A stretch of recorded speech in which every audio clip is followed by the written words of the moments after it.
post-COVID-19. Now, the 2023 figures, those figures represent a 93% recovery level compared to 2019 and also against the global average of 84%. All right, let's move to the visitor numbers, which are also a contributor into this. Now, the nearly 1.6 million visitors arrived in Kenya for different purposes, with visitors on holiday leading to 36.6%, followed by those visiting friends and family at 27.8% of the total. Now, visitors on business and MIC took third positions. MIC, there we are talking about meetings, incentives, conferences, and also expos, took third position with 27.2% of the total visitation. And now the last one, which is the tourism trends for this year.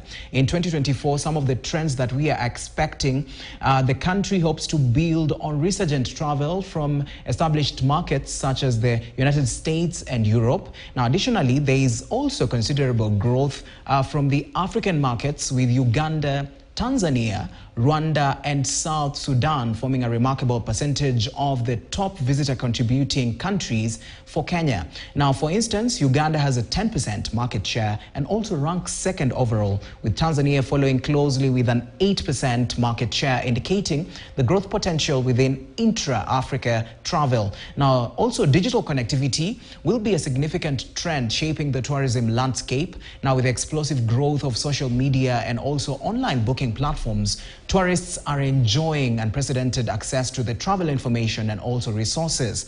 Now, industry players say technology is becoming the silent orchestrator of seamless travel experiences. Now, we also move to the artificial intelligence, virtual reality, and augmented reality, which are now becoming integral on the way people plan and embark on journeys.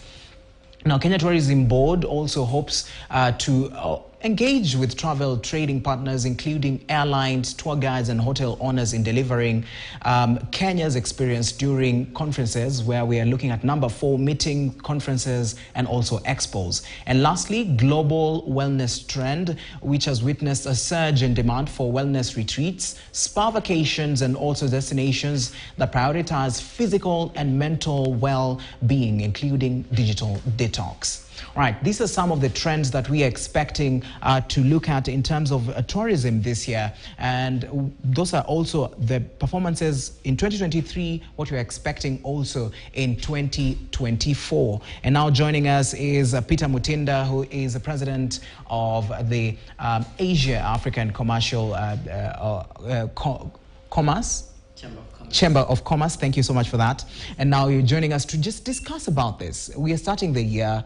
We are on the 9th date of January 2024. We are looking at some of the trends. When we look at tourism and trade, first of all, how did we perform when we look at trade last year in terms of expansion, in terms of the markets that we got into last year? Thank you so much, Kevin. Thank you for having me. It's really a very crucial discussion we are having, especially at the beginning of the year. We're talking about... All right, we just go back to the graphics a bit. Tourism trends for 2024. For 2024, number 1, we looked at visitors from the United States and Europe. And remember, United States and Europe have last year signed some treaties with Kenya, especially when it comes to trade. We looked at some of the trade treaties between Europe and Kenya also, when we had different also conferences within the country. Also, we are looking at number 2, Uganda, Tanzania, Rwanda, and South Sudan.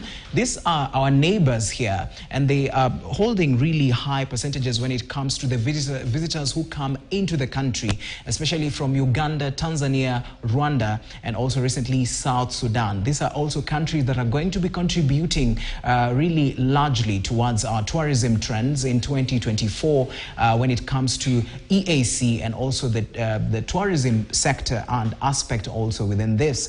Number 3, digital connectivity to enhance the sector. Digital connectivity, remember, Kenya is the hub of technology when it comes to East Africa region. It is the hub, and many of the companies and also industries within the globe are streaming into the Kenyan market, and Kenyan market now trying to even market this particular technology towards even the rest of the EAC. And now, even as we discuss that, we are joined by our very own Peter Mutinda. Thank you so much for joining us on Business Today. Thank you so much, Kevin, for having me. All right, so earlier on, we've spoken about trade and also tourism. Let's now look at trade. First of all, in 2023, in terms of the expansion and the kind of markets that we were delving into, the new markets that we delved into, when you look at the statistics, how did we perform last year? Okay, thank you once again. I want to start off with appreciating the trajectory that the country economy is taking, despite glaring issues. When you look at the GDP, it grew last year by about 6%, 6.0%, and this is it's a mix of many factors that came to play. And I remember earlier in the year, there was a lot of cries, especially about prices of our main staple food, maize. This was last year? Yes, last year. It was a real cry, right? And the government insisted on dealing with the problem from the roots, okay?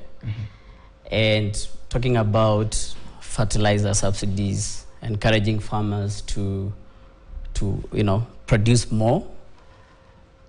And it took time, right? But towards the end of the year, including where we are now, we can say we've seen, going back to prices that, were maybe the year before, maybe 2 years before, or 1 year before.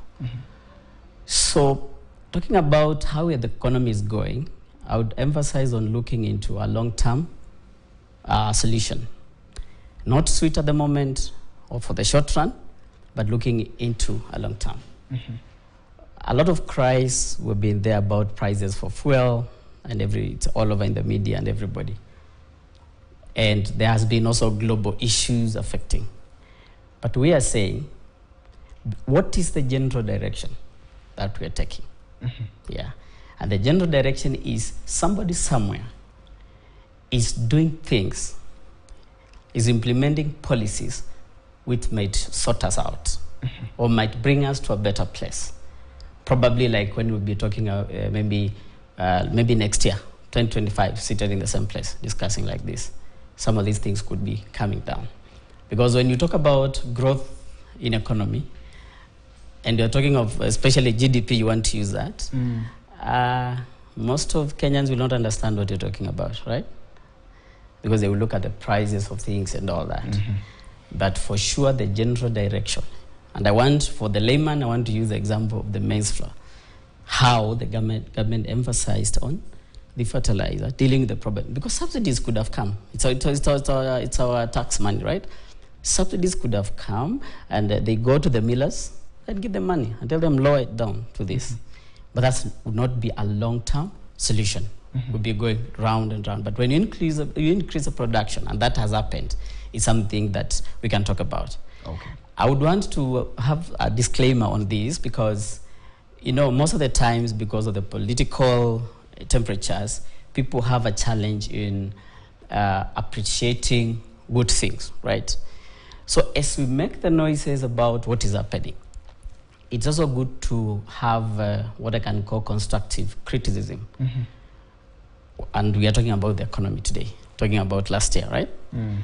It's very important to have constructive criticism, looking at general trend of things, because very few problems you wake up now and you sort it the next moment. Yes. All of us know that.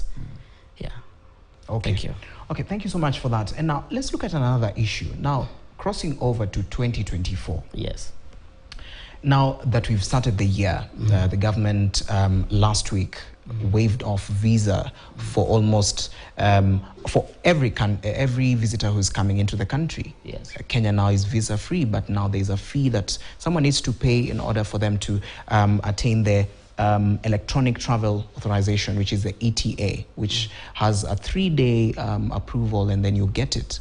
So this one being in everyone's mouth, saying, okay, this is the way to go. How is this going to impact especially in terms of growth of tourism within our country, and also even us trading with other countries outside, maybe the EAC and also even the globe. First of all, let us even look at tourism, the impact of this. That's a very good question. Thank you. Because probably that pronouncement by the government is going to be one of the elements that economies may not be able to ignore in the year 2024 and going forward. It is historical, it's phenomenal, it's progressive. Kenya has positioned itself as a pacemaker in this position, pace setter really. Yes. And we always say in economics we talk about first movers advantage. Yeah. So there's the advantage of going first, because I think many people will be able to copy that. But let me come back to we first start with tourism, right? When you talk about ETA, electronic travel authorization. Yes. And it's 72 hours, right? Given 72 hours. Initially, there were about 51 countries, somewhere there, who would come to Kenya without visa issues. And now we're talking about the whole world, right? Yes. It definitely will have an impact. We just need to start there. Today we have tourism and trade, but it will definitely have an impact in everything, right? We just need to start there, the whole world. And there are pros and cons almost to everything. In this scenario, I know probably talk about it, but the pros would outweigh the cons. It's a more of a positive thing, I would say that. Probably we'll get granular on it. Now, when it's opened up the way it is now, and everybody knows, and I would want to say at this point that we will need to shout louder about it. The private sector, the government, we need to shout louder for people to know. Yeah, that this is happening in Kenya. I gave examples sometimes here when Coca-Cola started the advertising, surgeries. They never stop. They always shout and shout, and every corner and part of the world you'll find this drink is a favorable drink. Okay. Hold it right there.